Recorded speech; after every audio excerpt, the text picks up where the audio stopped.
Shalom à toutes, Erev Tov. On est très heureux de se retrouver. Nouvelle section avec Eliezer Chavodotki. On va parler d'histoire. On est en juin. On n'est pas en juin 67 pendant la guerre des 6 jours, mais on est en juin 48. Et on va parler d'un événement qui est incontournable. Ce bateau, Altanella, c'est ce que tu nous proposes, docteur Eliezer Chavodotki. Lechavod. Shalom, Shana Tova, vous allez bien? Tout le monde va bien, les amis, les équipes, Tov.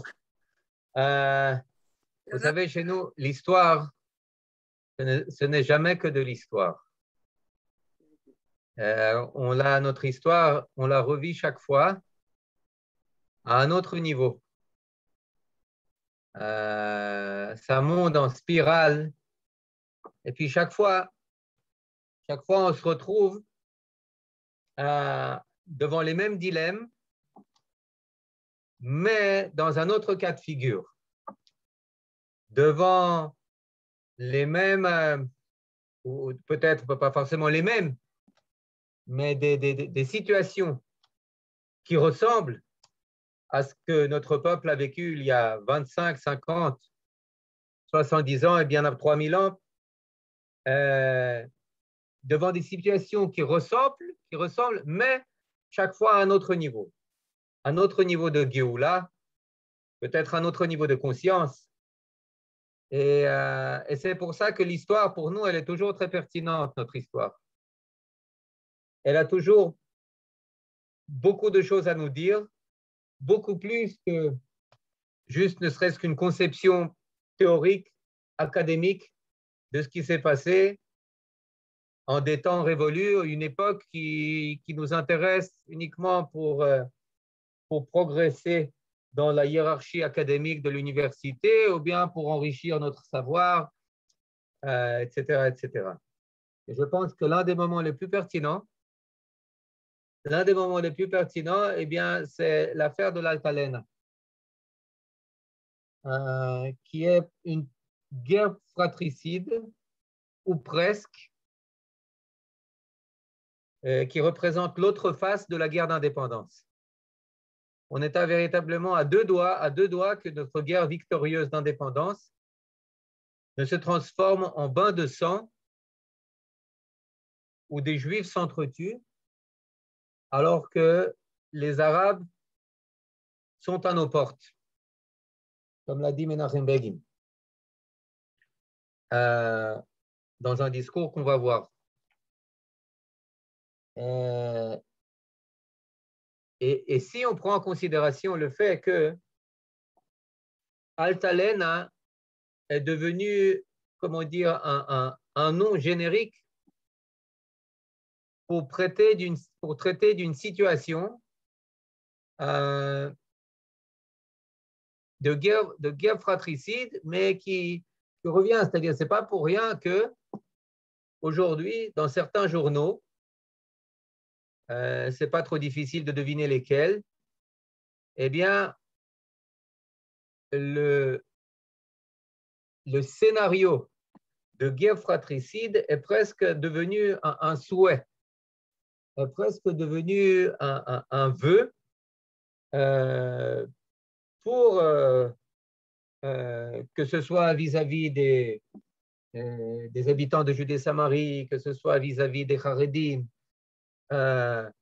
que ce soit vis-à-vis de certains représentants du pouvoir, eh bien, il y a certaines franges de la population qui appellent presque à cette guerre, mais Baruch Hashem, pour qu'il y ait une guerre fratricide, c'est comme un tango, comme on dit, les Havdil. Il faut qu'il y ait deux parties rivales. Bon, après cette introduction à laquelle on va revenir, mais en tant que conclusion, je voudrais passer au récit pour pas parler, parce que même si j'imagine que on sait tous plus ou moins ce qui s'est passé là-bas, eh bien, les détails de ce qui s'est passé peuvent nous enseigner beaucoup de choses. Tout d'abord, essayons de voir qu'est-ce qui s'est passé. Première question, quand est-ce que cela se passe? Cela se passe au mois de juin 48. Quelle importance? Eh bien, très grande importance, c'est que cela se passe à peine un mois, 5 semaines après la déclaration d'indépendance. Cela se passe 3 semaines après l'entrée en vigueur du premier cessez-le-feu. Le premier cessez-le-feu, après le début des combats, il faut savoir que le début des combats, eh bien, ça date du 30 novembre 47. Ensuite, les forces des armées arabes sont entrées en jeu sur le front dès la déclaration d'indépendance, le 15 mai, Hei Be'Iyar, et 2 semaines exactement après cette première phase, on peut dire la première phase de la deuxième phase de la guerre d'indépendance, qui était la plus difficile, pas une des plus difficiles, la deuxième plus difficile, eh bien, entre en vigueur le cessez-le-feu. Et qu'est-ce qui se passe durant le cessez-le-feu? Eh bien, il y a interdit total, tant pour les Arabes que pour nous, d'importer des armes, de creuser des tranchées, de se préparer, en gros, à la poursuite des combats. Deuxième chose qu'il est important de comprendre, c'est que Tzahal existe déjà. L'armée de défense d'Israël existe déjà.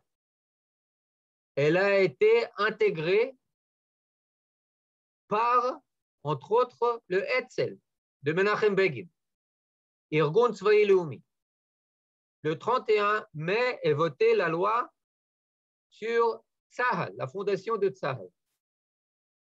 Et quelques jours après, eh bien, les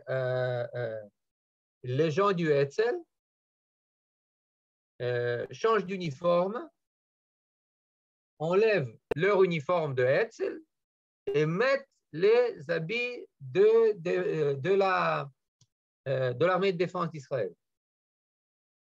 Il y a un accord qui est conclu et signé entre David Ben Gurion et Menachem Begin sur l'incorporation des soldats du Hetzel dans Tzahal, pas en tant qu'unité à part, mais ils intègrent comme individus les différents bataillons, pelotons, etc., et brigades de Tzahal. C'est-à-dire, il ne reste rien de Tzahal, je ne sais pas, d'une unité qui rappelle en quoi que ce soit le Irgun Tzva'i Leumi.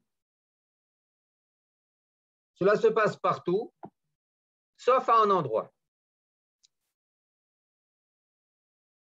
Où ça? À Jérusalem. Pourquoi? Parce que Jérusalem, dans la décision de l'ONU, eh bien, est présenté comme un corps séparé, un corpus separatum. Et c'est pour ça que les différentes forces en présence juives là-bas, même si elles coordonnent plus ou moins leur mouvement, eh bien, elles agissent de manière séparée. Palmar, Haganah, Etzel, Lehi, chacun agit de manière séparée. Toutes ces choses, elles sont très importantes. Encore une fois, je rappelle, il est interdit d'importer des armes. Etzel a incorporé Tzahal partout, sauf à Jérusalem. Maintenant, Tzahal existe déjà, oui. Maintenant, qui sont les personnages essentiels en présence? Eh bien, d'un côté, c'est Menachem Begin. Il vient tout juste de sortir de la clandestinité. Il était en clandestinité tant que les Britanniques étaient ici. Sa tête était mise au prix par les Britanniques en tant que terroriste. Et naturellement, il est accueilli en héros par tous ces,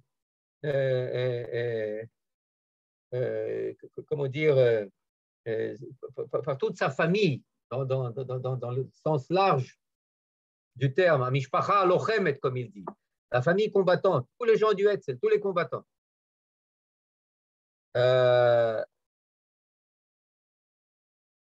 C'est quelqu'un qui a été plus que malmené, qui est plus que honni et haï par Ben Gurion. Ben Gurion le présente comme la plus grande menace à la mamlartiout, au caractère national, général du nouvel État. C'est un ennemi, d'après Ben Gurion, c'est une menace à la démocratie qui vient juste de naître d'Israël. C'est quelqu'un dont Ben Gurion ne prononce même pas le nom.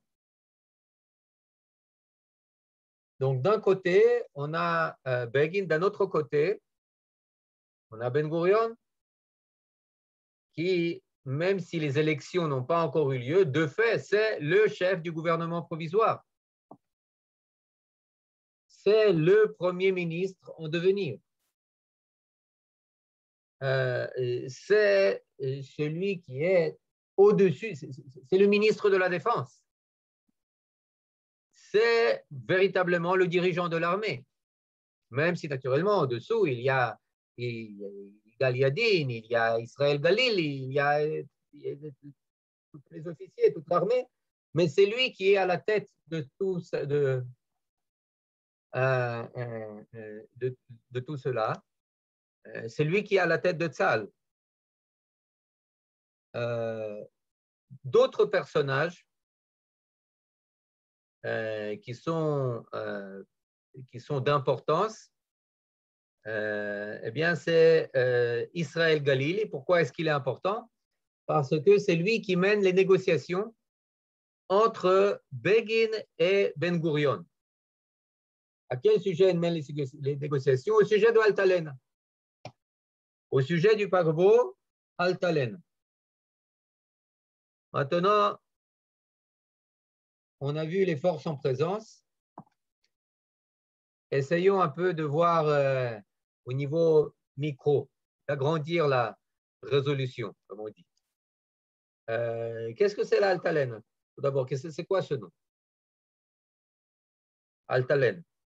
Altalen, cela veut dire une balançoire. Une balançoire en italien. C'est un pseudonyme. De qui? De Jabotinsky. Le fondateur du Hetzel, le fondateur du Beitar, le fondateur du parti Tzohar, Atzionut Révisionnistique, le fondateur de ceux qui va devenir en 73 le Likoud, avec Begin à sa tête. Begin, c'est son élève, c'est son successeur. Soit dit en passant, Jabotinsky s'est choisi ce pseudonyme par erreur. Il se l'est choisi quand il ne parlait pas encore très bien l'italien. Il pensait que Altalen voulait dire levier. Il se voyait comme levier.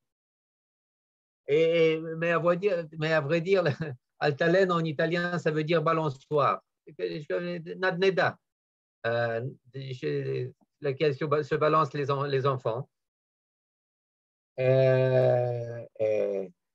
Et bon, il a gardé ce sobriquet, il a gardé ce pseudonyme. Et c'est ainsi que ce n'est pas seulement un navire quelconque, mais c'est un navire, on peut en juger par son nom, par le nom qu'il porte, de très grande importance. Et pas seulement de très grande importance, mais aussi il est surtout par sa marchandise et par ses passagers. Ces passagers, c'est un peu moins de 1000 juifs rescapés de la Shoah pour la plupart, formés par Etzel et qui sont montés sur ce navire en France. Le navire, d'ailleurs, il a été affrété, il a été acheté en Amérique par Hillel Cook, le neveu du Rav Cook, qui était là-bas à la tête du groupe Bergson, qui luttait pendant la Seconde Guerre mondiale pour réveiller l'opinion juive et l'opinion américaine à ce qui s'est passé durant la Shoah. Une fois la Shoah terminée, eh bien, il a pris Hillel Cook a pris la tête du mouvement for Free Eretz Israel, pour une terre d'Israël libre. Et il a récolté les fonds et c'est lui qui a acheté ce navire. Il a amené ce navire en France. Les Français, d'ailleurs, les autorités françaises ont acheté pour 150 millions d'armements, 150 millions de francs français. Bon, à l'époque, je ne sais pas, c'est pas 150 millions d'euros aujourd'hui, mais c'est quand même significatif pour acheter des canons, des mitraillettes, des fusils, des balles, tout ce que vous voulez. À bord de ce navire, il y avait une quantité invraisemblable de munitions et d'armements qui pouvaient véritablement être pas seulement d'une grande aide au Yishuv, mais qui pouvaient totalement changer la donne sur tous les champs de bataille. Sur tous les champs de bataille.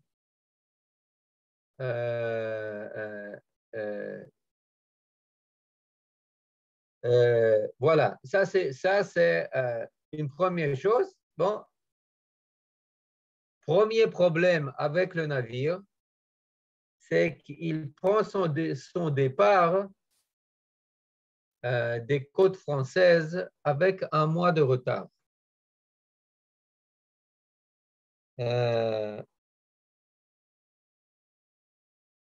Il apparaît le 11 juillet, c'est-à-dire plus de 10 jours après que le cessez-le-feu ait commencé, avec toutes les restrictions sur l'armement qu'il a interdit de faire venir. Et deuxième chose, Begin n'a pas été mis au courant. C'est-à-dire que le navire apparaît sans avoir l'accord du chef du mouvement, sans avoir l'accord du Menachem Begin.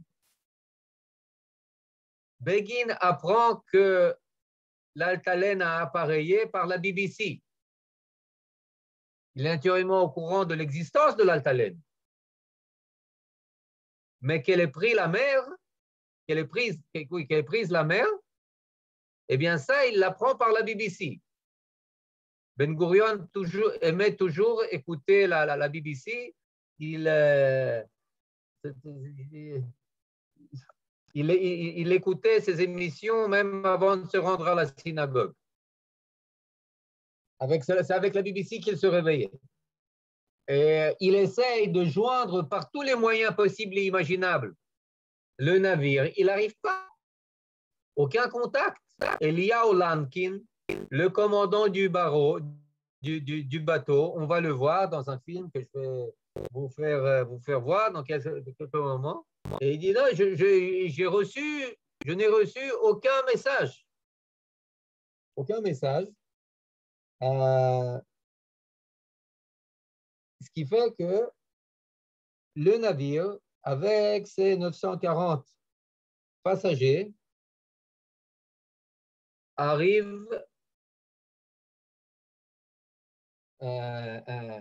approche des rives d'Israël sans qu'il y ait véritablement de contact avec la direction du mouvement, avec Menachem Begin. Naturellement, quand il explique tout ça à Israël Galili, pour dire que, écoute, comment dire, pour qu'ils se mettent d'accord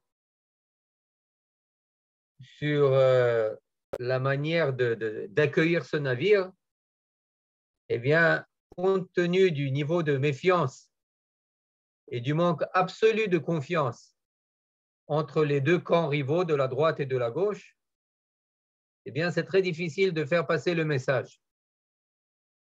Et c'est pour ça que Israël Galili, en émissaire de Ben Gurion, dit, écoute, il n'y a pas de quoi discuter, il n'y a pas sur quoi marchander. Du moment que votre navire approche, eh bien, tous les armements, sans exception, ils doivent passer aux mains de Tzahal. Begin, il est d'accord à 80%. Il dit 80% des armements, pas de problème, ils vont à Tzahal. Mais il y a un front, le plus important de tous les fronts, et ça même Ben Gurion l'a reconnu, où c'est encore du chacun pour soi, où chacun agit en tant que force séparée à part entière. C'est quel front? C'est le front de Jérusalem. Plus la vieille ville qui a déjà été perdue, conquise par les Jordaniens le 28 mai, mais il y a encore peut-être des chances de reconquérir, et puis toute la nouvelle ville qui est menacée. Et là-bas, nos soldats, eh bien, ils sont à bout de munitions et de fusils et de tout. Ils n'arrivent pas véritablement à un accord. Pour finir, ils signent quelque chose, ils disent, Besséda, tout va être livré à Tzahal, mais à condition que Tzahal livre 20% de tous ses armements aux combattants du Hetzel à Jérusalem. Et c'est avec cet entendu plus ou moins bien ou mal compris que l'Altalena accoste à Kfar Vitkin, au nord d'Israël. Et les gens commencent à décharger. Menachem Begin monte à bord. Il est le cook qui a affrété le bateau, acheté le bateau, il descend. Il commence à décharger, ça prend du temps, les olim débarquent, etc., etc. Et naturellement, très vite, la Haganah arrive, la brigade Alexandroni, et son commandant dit, Chaverim, vous avez 10 minutes. Vous avez 10 minutes pour débarquer et nous laisser prendre en charge tout l'armement. Begin ne les prend pas au sérieux. Il dit non, non, non, non, non, ça peut pas. Je ne peux pas le croire. Il le dit à tout le monde, il y a des témoignages, c'est impossible que des Juifs tirent sur des Juifs. Ils ne vont pas nous tirer dessus, c'est un ultimatum sur des pieds d'argile. Ça ne tiendra pas, comment dire, ça ne tiendra pas la mer. Il ne le croit pas, il y a des gens qui lui disent, écoute, Menachem, ils vont tirer. Ils vont tirer, tu connais pas le niveau de haine qu'ils éprouvent pour toi. Et effectivement, les tirs commencent. On ne sait pas d'ailleurs qui a commencé à tirer. Il y a différentes versions, peu importe. Les tirs commencent. Les 3 premiers soldats du Hetzel sont abattus. Akfar Vitkin. Le bateau appareille et il prend la direction de Tel Aviv. Pour quelles raisons? Il y a plusieurs différentes hypothèses. Pourquoi? Parce qu'il pensait, non, quand on va accoster à Tel Aviv, devant tous les hôtels, devant tous les touristes, eh bien, Ben Gurion ne va pas se permettre de nous tirer dessus. On va être juste prêt, on va pouvoir mener des négociations directes, etc., etc. Peu importe, le 20-21 juin 1948, le Chaf Bet Sivan, mois de Sivan, le bateau arrive devant l'hôtel Dan actuel des rives de Tel Aviv. Et il comme on dit, il ne peut plus bouger parce qu'il se trouve sur comment dire, sur un haut fond qu'il ne peut plus bouger, etc. C'est le 22 juin 1948. Là, on va y arriver. Mobilisation générale des gens du Palmar. Vous pouvez lire des mémoires, je ne sais pas, d'une fille, j'ai oublié son nom, elle a à peine 16 ans, 17 ans. Elle s'est mobilisée au Palmar. Elle était attachée au convoi qui montait de Tel Aviv à Jérusalem. 47-48, chaque jour, elle prenait un convoi, elle l'accompagnait à partir de Bab el-Ouad, de Sharagai. Les Arabes leur tiraient dessus. C'est ainsi qu'ils approvisionnaient de jour en jour Jérusalem en nourriture. Et puis là, elle est en vacances chez sa grand-mère à Tel Aviv. Tout d'un coup, on vient la voir, on dit Rachel, on a besoin de toi, rends-toi à Rehov Ayarkon, etc., etc., au QG, elle arrive là, se trouve sur le toit, on lui donne immédiatement une mitraillette, elle dit tire. Tire sur quoi? Sur là-bas. Les ennemis de la nation, la menace à l'État d'Israël, la menace au pouvoir au pouvoir de Ben Gurion, etc., etc. Comme tous, elle commence à tirer. On amène là-bas un canon. Et devant ce canon, celui qui tire au canon, eh bien, c'est un juif qui s'appelle un Olé Hadash. Ça fait 2 mois qu'il est venu d'Afrique du Sud.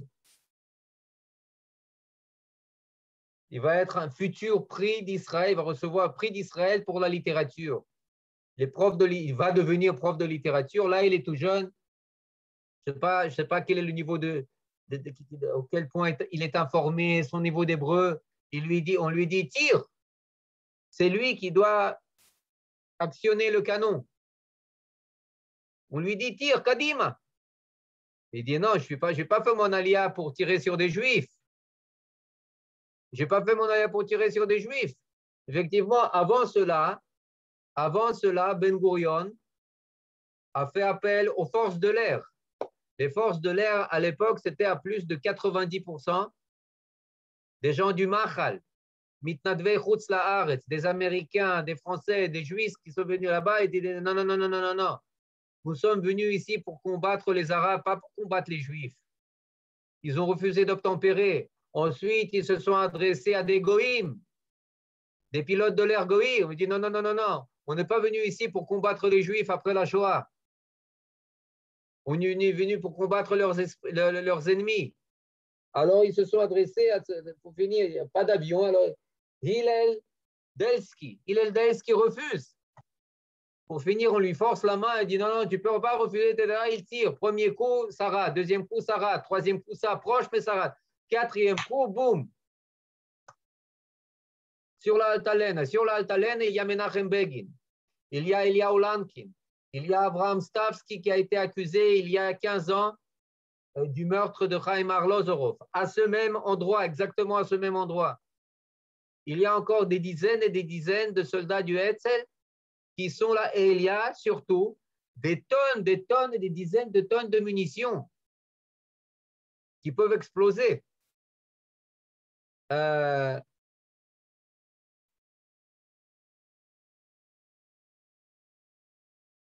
Eliyahu Lamkin donne ordre à Menachem Begin de quitter le navire.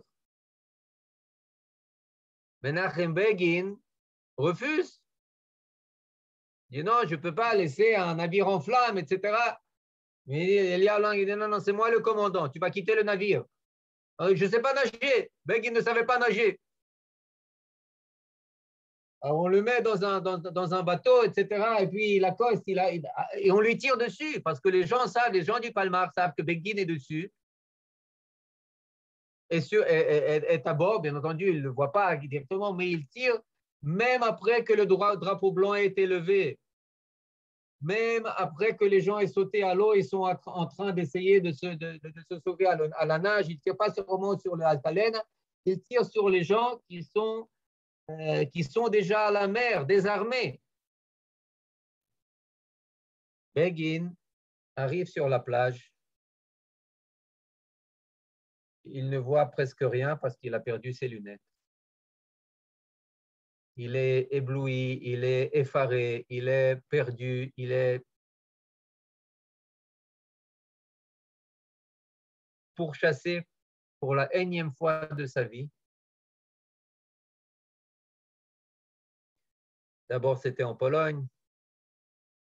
Ensuite, c'était par les Russes en Lituanie, à Vilna. Les nazis ont massacré toute sa famille à Brest-Litovsk.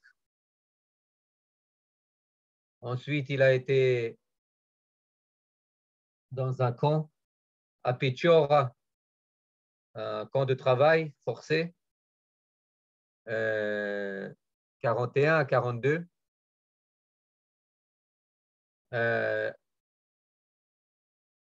Ensuite, il a intégré l'armée polonaise, l'une des deux armées polonaises libres.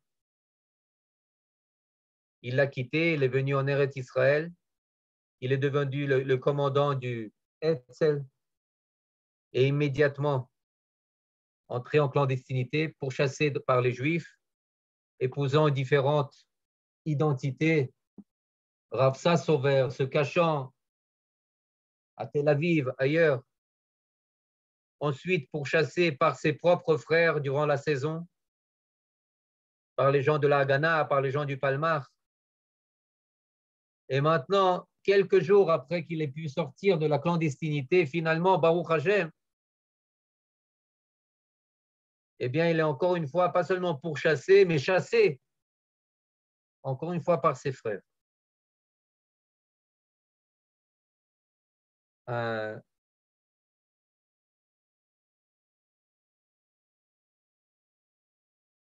La nuit même de cette journée, c'était un mardi.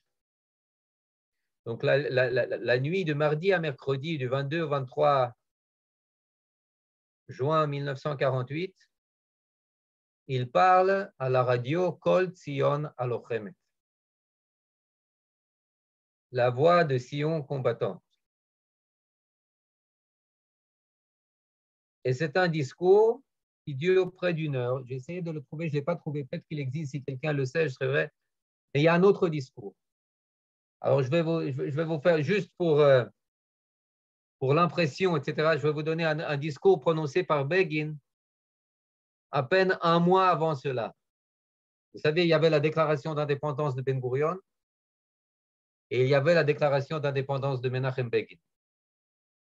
La deuxième est bien moins connue parce qu'on vient de retrouver ce discours, tout simplement la bande où il a été enregistré, il y a à peine quelques années. Alors, je vais vous faire entendre juste une minute pour donner impression. Regarde, et posez.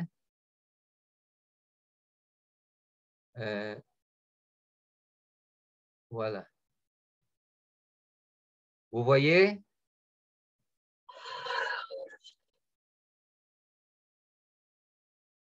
Vous entendez, vous entendez, vous entendez pas? Oui, on entend et on... Ah, le son, essaye, du film? Oui, du film. Vas-y, essaye. Non, il faut que tu ailles dans les options du share. Tu l'as le share en haut? Oui, regarde, Il y a regarde, trois regarde, petits regarde. points. Il y a tout un onglet qui s'ouvre. Regarde. Share sound. OK, très bien. Ouais. Très bien, merci. Merci, Johan. ההכרזה על הקמת המדינה. Là, ça va? מעולה. Vous avez entendu? מנחם בגין, בנאום היסטורי ברדיו המחתרת, הודיע על פירוק המחתרות וקרא לאיחוד השורות. הדברים שאמר בנאום ליוו אותו לכל אורך דרכו הפוליטית.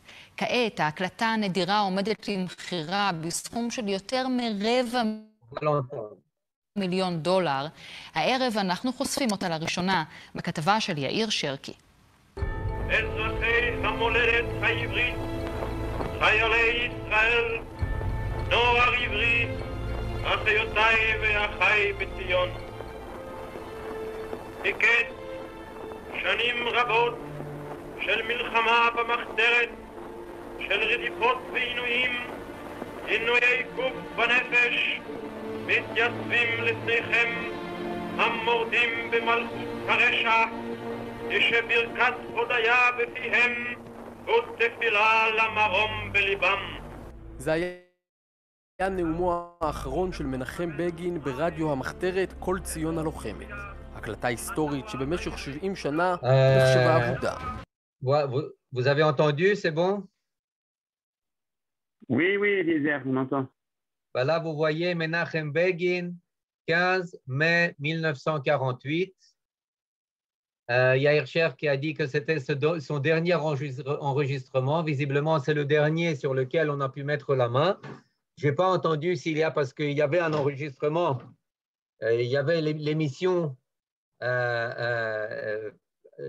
sur l'Altalena. Et là, ce qu'il dit sur l'Altalena, tout d'abord, il étale les faits. Il dit qu'un accord a été conclu par le truchement d'Israël Galili avec David Ben-Gurion. David Ben-Gurion a enfreint cet accord. David Ben-Gurion était au courant de l'arrivée de l'Altalena bien des jours avant que l'Altalena ne soit arrivée. Un accord a été conclu et signé. Et visiblement, ce que Ben-Gurion cherchait, c'était un affrontement à tout prix. Mais cela dit, et c'est le point essentiel du discours de Menachem Begin, il dit une chose sur laquelle il revient toujours à plusieurs reprises dans ce discours qui dure 1 heure et pendant lequel il pleure, il verse des larmes véritablement. Des gens vont le critiquer à ce sujet. Pourquoi tu pleures? Tu es un leader national ou tu es un enfant? Et ça ne l'embarrasse pas, mais le point essentiel sur lequel il ne cesse de revenir, qu'il n'y aura pas de guerre fratricide, que les Juifs, que les soldats du Hetzel ne vont pas lever la main et ne vont pas appuyer sur le, comment dire, non, à Edek, ne vont pas tirer sur leurs frères.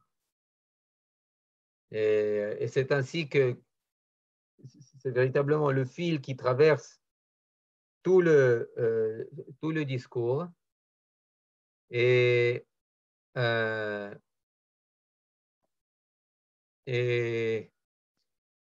pour finir, c'est ainsi qu'il évite la guerre fratricide. La gâchette, merci. Il évite la guerre fratricide. Plus que cela, il y avait quelques jours après que ce soit arrivé, et naturellement, immédiatement, tous les soldats du Hetzel quittent les rangs de Tzahal. Ils sont déjà prêts au combat. Il y a un groupe qui se prépare à un attentat pour tuer Ben Gurion, Begin les arrête, c'est-à-dire on est au bord du précipice. Au bord du précipice. Parallèlement, devant le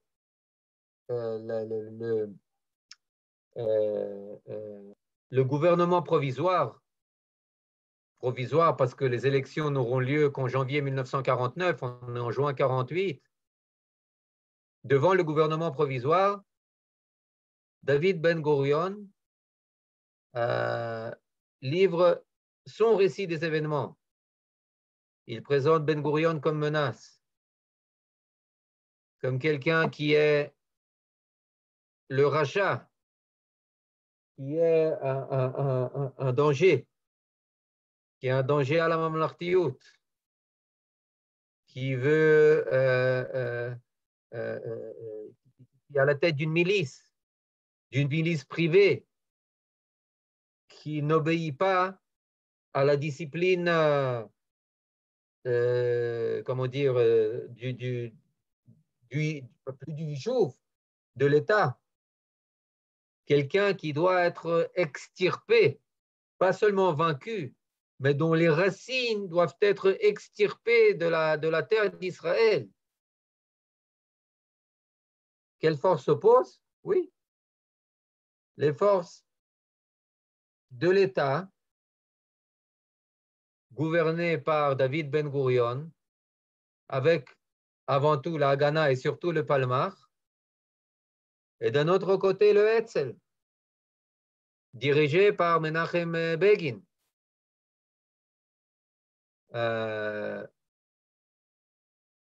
Ce sont les forces essentielles en présence.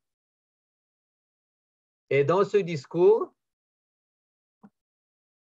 David Ben Gurion dit que ce canon qui a tiré sur sa phrase, ça c'est une phrase très connue, très célèbre, qui a tiré sur l'Altalena, eh bien c'est un canon saint.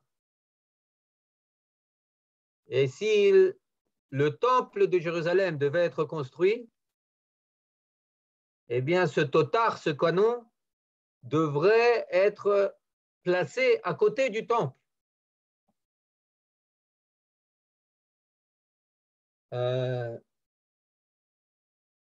C'est ce qui est publié dans la majorité des organes de presse. C'est ce qui est dit du gouvernement.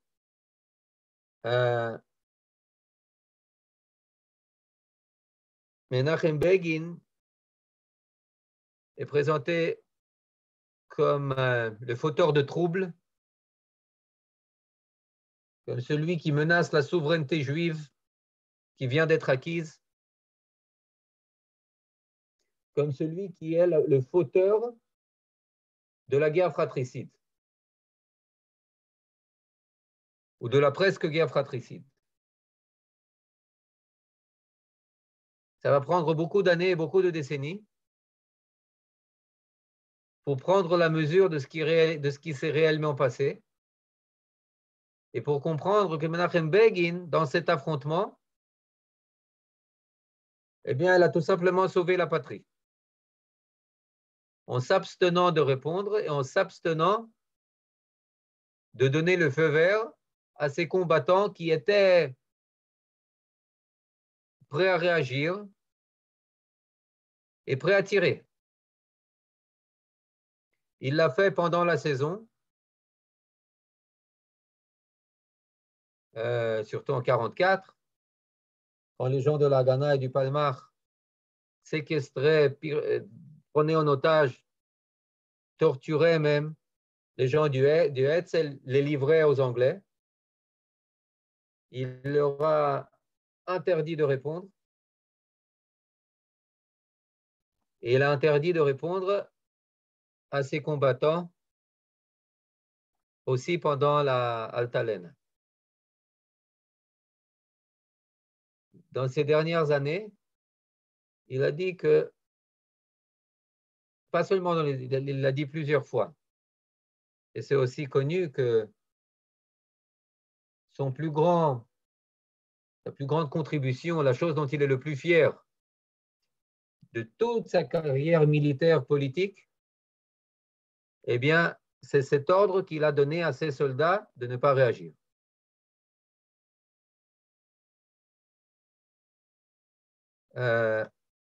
Waouh, il y a beaucoup de questions. Quelques questions, alors allons-y. Rôle de Rabin. Eh bien, très souvent, Yudit, on le présente comme celui qui a tiré. Non, ce n'est pas lui qui a tiré. Mais il faisait partie de la, comment dire, de la chaîne de commandement. Celui qui a donné l'ordre, il faut le savoir, c'est David Ben Gurion. Ensuite, le chef d'état-major, Yigal Yadin. Ensuite, le commandant du Palmar, Yigal Allon. Ensuite, Rabin, et ensuite, celui qui a tiré, c'était Hillel Delsky. Et effectivement, Rabin, il dit, je vais vous rapporter son témoignage, où est-ce qu'il est, où est-ce que je l'ai mis. Rabin, ça c'est dans un livre de Chagai Segal, où il écrit la chose suivante. C'est le témoignage de Rabin en personne sur ce qui s'est passé. Et il dit, il jetait, lui en personne, Rabin jetait des grenades sur une position des soldats du Hetzel. Il croyait véritablement, il le dira, il y a un film à ce sujet qui a été fait par la télévision israélienne, que Begin se prépare à faire un putsch amiti, un véritable putsch. C'est ce qu'a dit Rabin. Et c'est seulement 50 ans plus tard que dans un film documentaire qui s'appelle Altalena, qui a été filmé en 1995, quelques mois après sa mort, avant sa mort, que Rabin dit qu'il y avait véritablement une sensation de putsch militaire, une sensation. Est-ce qu'elle était justifiée? Je ne suis pas à même d'en juger. Ça, il le dit presque 50 ans plus tard, 95. Donc là, est-ce que c'est plus grave qu'un canon, des grenades? C'est pas sympa. C'est pas sympa, mais le canon, c'est pas lui qui l'a actionné. Le rôle de Rabin. Récit extrêmement vivant et émouvant. Oui, effectivement, notre histoire est très émouvante. La gâchette, peut-on rappeler quelle force se pose? Je l'ai dit. Il faudra nous expliquer les mécanismes qui font que la gauche fait les guerres et la droite fait la paix. OK. C'est pas toujours justifié, c'est pas toujours comme ça, d'autant plus que la gauche à l'époque, aujourd'hui, elle serait prise pour bien plus que la droite. Je pense qu'il serait beaucoup plus juste de dire qu'on fait la guerre quand on est uni, ou quand on est suffisamment uni, ou même si on n'est pas totalement uni, eh bien, l'opposition soutient le gouvernement, comme en 56 par exemple, ou en 67 où c'est un gouvernement d'union nationale, ou en 73 quand bien, le gouvernement de Golda Meir, mais qui est soutenu aussi de l'extérieur. Et on fait la paix quand on n'a presque pas d'autre choix, quand on est divisé. La division, c'est une source de faiblesse, peu importe quelle est l'idéologie au pouvoir. L'idéologie au pouvoir est le secondaire par rapport au degré d'unité et de force qui est au pouvoir. Dans notre dernier gouvernement, le gouvernement actuel, eh bien, ce qui a transformé le parti islamique en faiseur de roi, eh bien, c'est la désunion et la discorde entre les Juifs.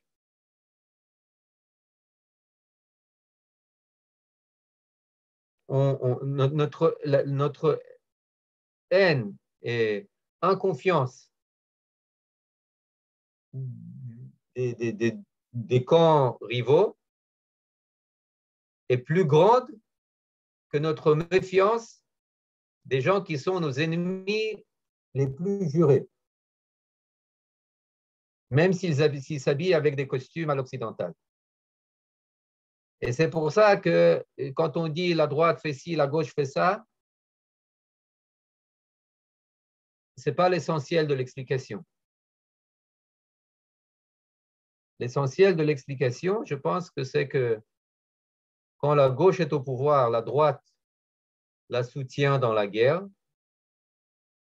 Quand la droite est au pouvoir, la gauche s'oppose à elle pour mener la guerre. Et c'est pour ça que la droite, elle n'a tout simplement pas les moyens de mener une guerre véritable. Effectivement, les guerres entamées par la droite, elles ne se sont pas terminées par des victoires tonitruantes. Il n'y en a pas eu beaucoup. C'était la première guerre du Liban. Top. On sait comment ça s'est terminé. Teddy Kollek, un des responsables, des initiateurs pendant la saison. Rome a été appelé par la haine. Appelé. Eliezer, on ouvre les micros? On ouvre les micros. On ouvre les micros. Qui veulent poser les questions de vive voix, vous pouvez. Allez-y. Je parlais de Rome simplement historiquement. Oui. Dans l'histoire d'Israël, Rome a été appelée au secours. Ah, Nachon, c'est notre haine, effectivement. Effectivement, mais là, il faut savoir qu'il y a un moyen de vaincre cela. C'est que, effectivement, à ce moment, vous écoutez les discours de David Ben Gurion, comment il parle de Begin, eh bien, c'est l'ennemi du peuple. Il le présente comme l'ennemi du peuple. Mais Begin refuse de jouer le jeu. Lui aussi, il appelle Ben Gurion de différents noms, etc. Peu importe. Mais pour finir, en fin de compte, eh bien, Israël naît pratiquement sans bain de sang. Une des personnes qui a le plus étudié cette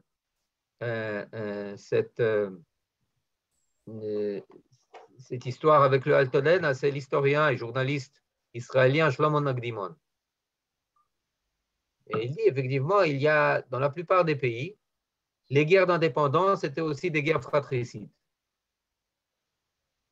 Vous pouvez voir l'Europe occidentale, orientale, même les États-Unis. Tout simplement, aux États-Unis, ça a pris plus de temps. Leur guerre fratricide, c'était 3 générations après la guerre d'indépendance. Ah oui, oui. Mais en Israël, des Juifs qui ont été tués par des Juifs pour des raisons politiques, avant et pendant l'indépendance, eh bien, c'est une 60aine de personnes, en tout et pour tout. C'est beaucoup, mais c'est très peu. Il n'y a pas eu de guerre fratricide. C'est-à-dire, on doit savoir que ce danger, il se réveille et il apparaît et il nous guette dans les grands moments de notre histoire. Entre autres, au temps de notre tour. Naturellement, on vient d'horizons tout à fait différentes, avec des idéologies en lutte l'une contre les autres. On vient d'un monde qui est en plein combat. Idéologique, etc., etc. Et ici, tout ce monde se rencontre au travers ces Juifs. Est-ce qu'on va relever le défi? Grâce à Begin, on l'a relevé plus d'une fois.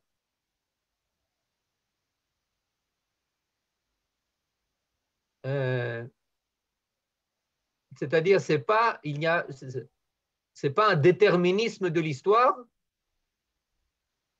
que cela doit se terminer absolument par un affrontement.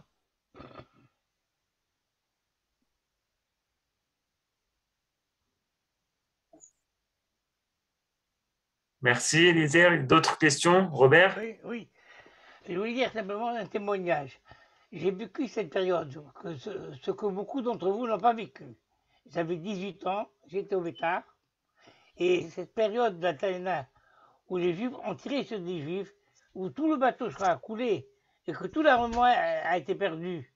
On aurait pu vendre Jérusalem à l'époque, on aurait pu faire beaucoup de choses avec tout ce qu'on avait eu quand même. Et cette période-là, je l'ai ressentie, et pour moi, c'était presque un deuil. Parce que c'était la première fois que je voyais, après sortie de la guerre, voir des Juifs tuer des Juifs. Et heureusement que Begin a été quand même assez sage. Il a su calmer et s'effacer le problème. Begin pour l'intérêt d'Israël. Il a fait un peu comme... Allô? Oui. On vous écoute, on vous entend. Oui. Il a fait un peu comme Garibaldi, qui était républicain et qui a accepté le roi pour avoir l'unité de l'Italie. Lui, il a accepté Ben Gurion, que le gouvernement continue à avoir le pouvoir pour l'intérêt d'Israël, et je crois qu'il a bien fait. Absolument. Et c'est ce que je veux dire. Ouais. Et là, maintenant, vous êtes tous en train d'écouter tout ça, mais vous n'avez pas subi cette période. Moi je l'ai subi, j'avais 18 ans, et j'étais très, très engagé à l'époque. Merci, Robert. Waouh, merci. Vous étiez en France ou vous étiez en Israël? Vous étiez dans le Hetzel en France? Rallume ton micro, Robert. J'étais en Tunisie encore.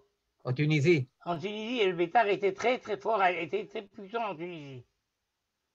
Pratiquement, le mouvement sioniste le plus important. Et je sais que mon Mefaket, au Bétard, a fait son alia, était mort dans les bombardements de Tel Aviv, les premiers jours de l'indépendance. Et le Bétard, pratiquement, s'est tout disloqué parce que les dirigeants sont partis. Ils n'ont pas envoyé les autres. Eux, ils sont partis. Et c'était une période de 48. J'ai même écouté le vote de l'ONU. Et j'écoutais chaque fois et je criais chaque fois qu'on disait yes, yes, yes, yes. C'est une période. Et là, vous avez ravivé des souvenirs. Hein? Et des heureux souvenirs quand même, malgré tout.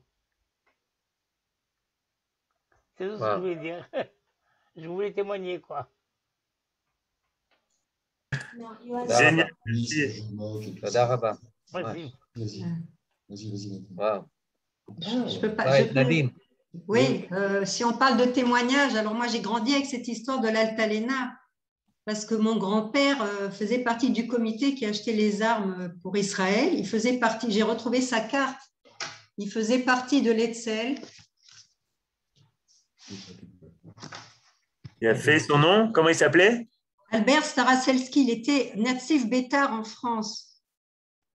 Et il était journaliste et son poste, il était posté en France à cette époque et il était responsable de la tamoula, de la propagande d'Etzel. Et il achetait les armes aussi pour… et il était censé partir sur l'Altalena. Toujours, il m'a raconté, il devait partir sur l'Altalena en tant que tamoulan. C'est lui qui devait faire la propagande pour le bateau. Et puis, au dernier moment, on lui a dit, tu as 3 enfants, tu restes. Et il n'est pas parti. Il a fait son alia que 2 ans après, en fin de compte. Mais cette histoire de la Talna m'a bercée pendant toute mon enfance et j'ai aussi connu de façon indirecte cette époque. Pas comme M. Boublil, mais disons à travers mon grand-père qui m'a raconté cette histoire. C'est très, très intéressant. Voilà, c'est juste à titre anecdotique. Plus qu'anecdotique. Il y a d'autres témoignages comme ça là. Oui, ma cousine, j'ai une cousine qui est maintenant décédée. Elle était sur l'Altalena et il fallait surtout pas lui parler de Ben Gurion, évidemment, et toujours Likoud. Voilà, c'est ça que je voulais dire. Ah oui, voilà. Voilà. Incroyable. Oui. Incroyable. Oui. 73. Quand même, c'est triste. Hein. C'est triste. Il y a énormément de gens dans leurs témoignages, même des gens du Palmar et autres, qui disent que s'il y a un jour dans leur vie qu'ils souhaiteraient effacer, c'est ce jour-là. Le jour de le jour de la Altalena. Effectivement. Ça veut beaucoup dire de notre peuple. Je crois que la seule personne qui n'a pas regretté véritablement, bien qu'il y a des témoignages contradictoires. J'ai vu un témoignage où il dit que peut-être je me suis trompé. Dans un article publié par Dr Gordis de l'Institut Shalem, et là-bas, il dit que Ben Gurion, elle dit, ouais, dans les années 60, peut-être je me suis trompé. Mm-hmm. Mais de notre côté, je voudrais amener le témoignage d'une autre personne qui s'appelle Israël Eldad.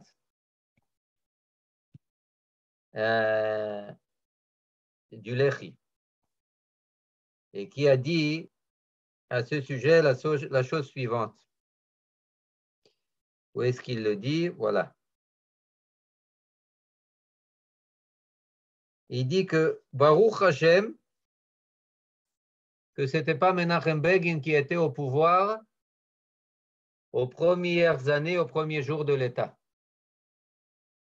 Parce que pour diriger un État à cette époque, il faut être doté d'une certaine dose de cruauté.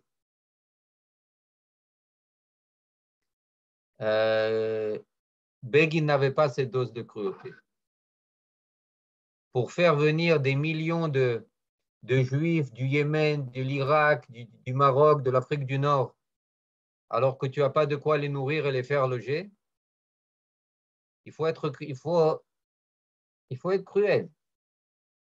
Il faut avoir que le but national, que cette perspective-là devant soi, et pas les autres perspectives. Et en cela, Ben Gurion, c'était un étudiant des plus, je m'excuse de le dire, de Machiavelli ou de Max Weber, qui dit que ce qui définit l'État, c'est le monopole sur les moyens de violence légitime. Nekuda, monopole sur la violence légitime. Maintenant, est-ce que pour cela, il devait ouvrir le feu? Non, chas v'shalom, je ne pense pas. Certainement pas. Mais il y avait trop d'animosité, il y avait trop de haine, il y avait trop de, comment dire, de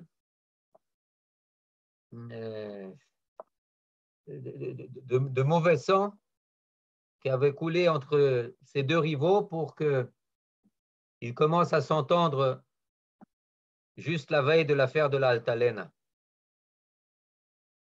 Le Rav Tzvi Yehuda, en passant, est très, comment dire, ce qu'il dit à ce sujet, au sujet de l'Altalena, c'est une chose presque difficile à entendre.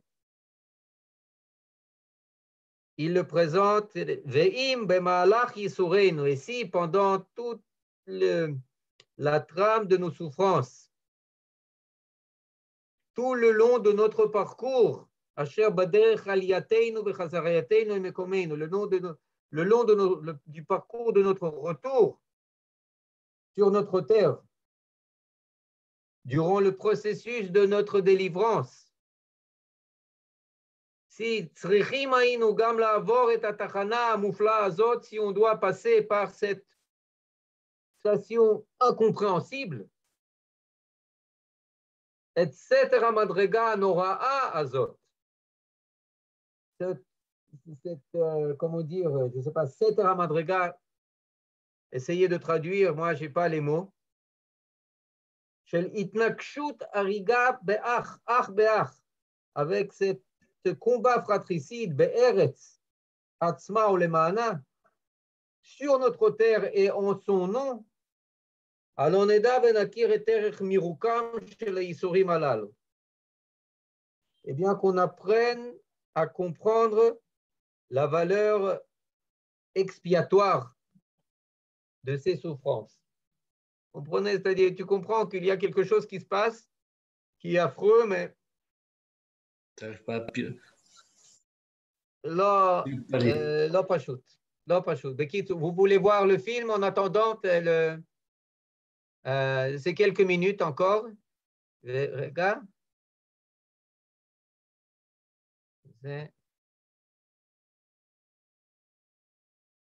Non, c'est pas ça. Slicha.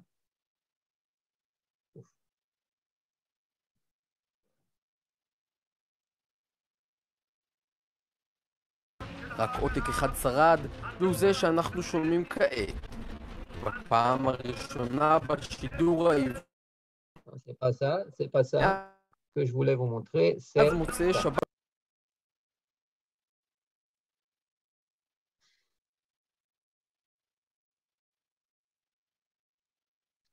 Vous entendez?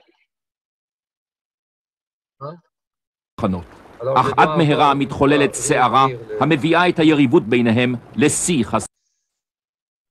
On entend bien. Ah, vous entendez, cher Sandro? Oui. En hébreu, mais... חסר תקדים. ב-11 ביוני יוצאת מנמל מרסיי האונייה אלטלנה לעבר חופי הארץ. האונייה שנרכשה על ידי ראשי הוועד לשחרור האומה נושאת עימה 940 עולים וכן אלפי כלי נשק ופריטי תחמושת שהשיגו פעילי מטה האצ"ל לגולה מממשלת צרפת.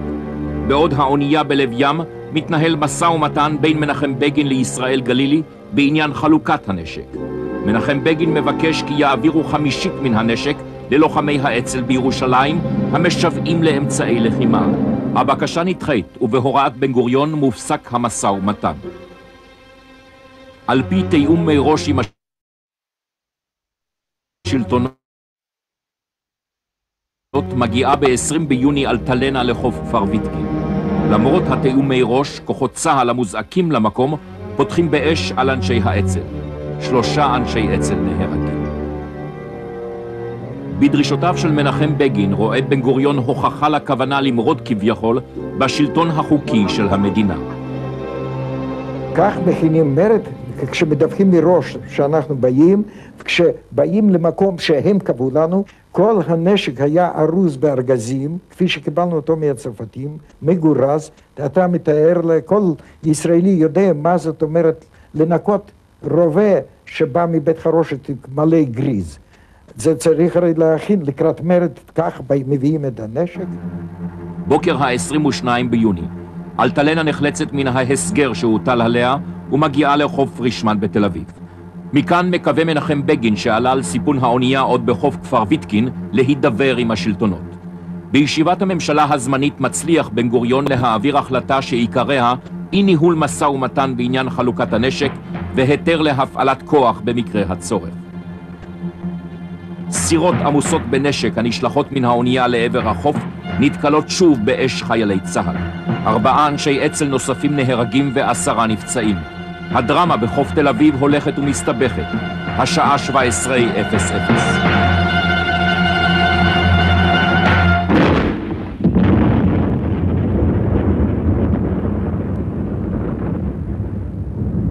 הם ירו פגז שהיה קצר, העריכו עוד פגז 5 פגע.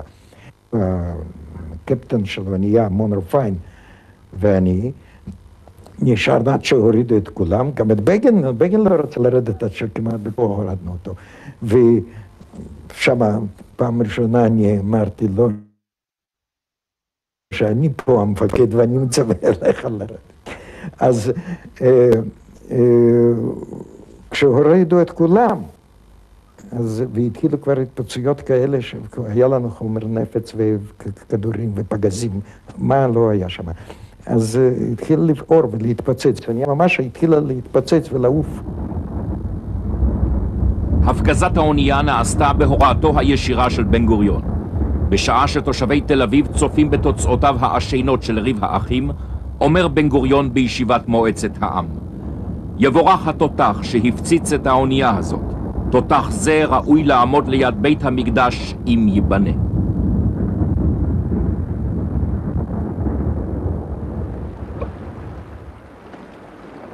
גלים רבים נשקו לחופו של הים מאז הפרשה, אך הפצעים שהותירה עדיין לא הגלידו. 16 הרוגים ועשרות פצועים היו נפגעיה של חשדנות השווא ושנאת החינם. כמויות גדולות של נשק שקעו במצולות הים, במקום להגיע לכוחות הלוחמים המשוועים לאמצעי לחימה. מה בעצם עמד מאחורי ההחלטה להפגיז את אלטלנה? שנאה למתחרה, שנאה etc. Il y a un film court, il y a plusieurs films à ce sujet, documentaires, de la télévision israélienne, du centre Menachem Begin, etc. Mais je pense que derrière le détail de ces événements et ce qui s'est passé, eh bien, il faut voir en filigrane une menace qui nous guette tout le long de notre histoire et la manière de la surpasser. C'est-à-dire être capable de voir le bien collectif avant le bien du parti ou le bien individuel. Et il faut savoir que c'est toujours finalement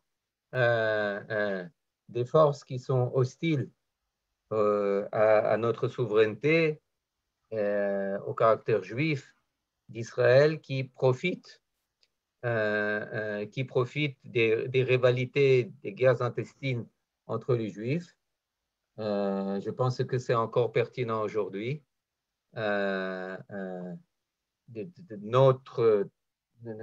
Nos combats intestins, droite, gauche, etc., Netanyahou, anti-Netanyahou, etc., eh bien, ça profite avant tout à soit des structures qui ne sont pas élues, des élites qui ne sont pas pour lesquelles on n'a jamais voté, que ce soit juridique, que ce soit de presse, que ce soit d'ailleurs, ou bien des partis qui ne sont pas juifs.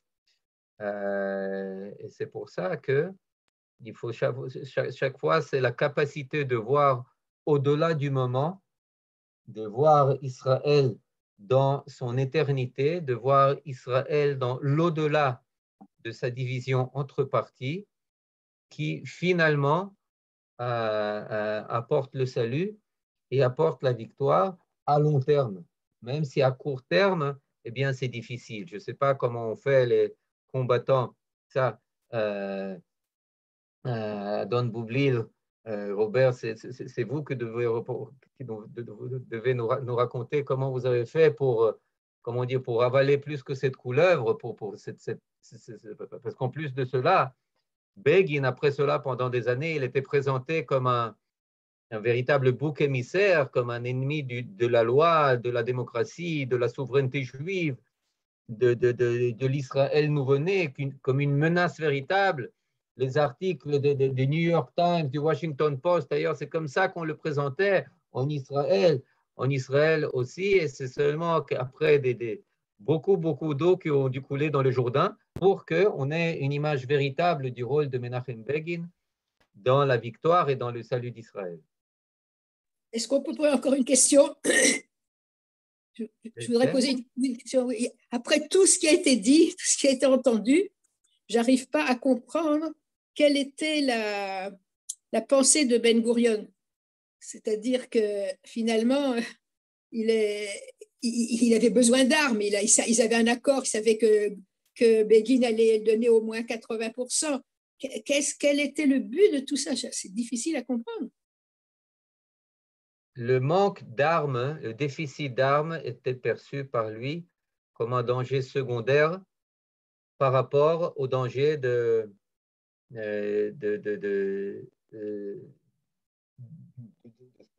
ce qu'il présentait comme un putsch. il voyait dans Begin pas seulement un rival politique, mais un rival de l'État. Et c'est pour ça qu'il était prêt à renoncer aux armes. Chose intéressante, comment est-ce que tout cela s'est réglé au bout du compte? Eh bien, ça s'est réglé à peine quelques mois plus tard, en septembre de la même année, après que les gens, grâce au Lehi. Le Lehi a assassiné le comte Bernadotte, le Suédois, qui était là pour essayer de nous forcer à nous cantonner dans des frontières invivables, à prendre de nous le Negev, etc., etc. Il était envoyé par l'ONU.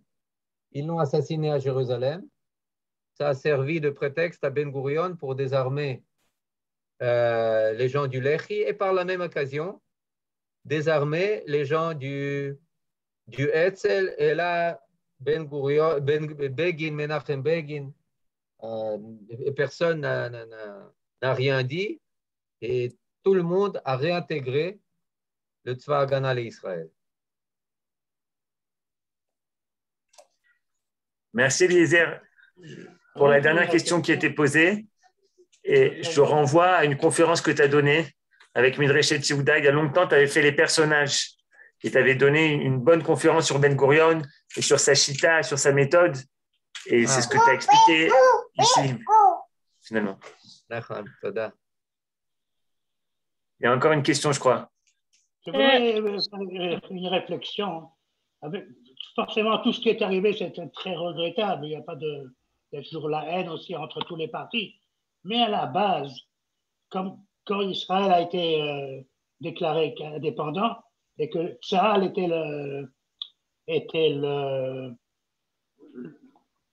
c'est lui qui devait gérer les...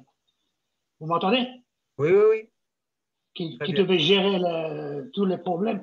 Pourquoi, à la base, il aurait dû donner des armes, en fin de compte, à un groupe qui en fin de compte, était plus légitime? C'est effectivement, c'est ce qu'il a refusé. C'est ce qu'il...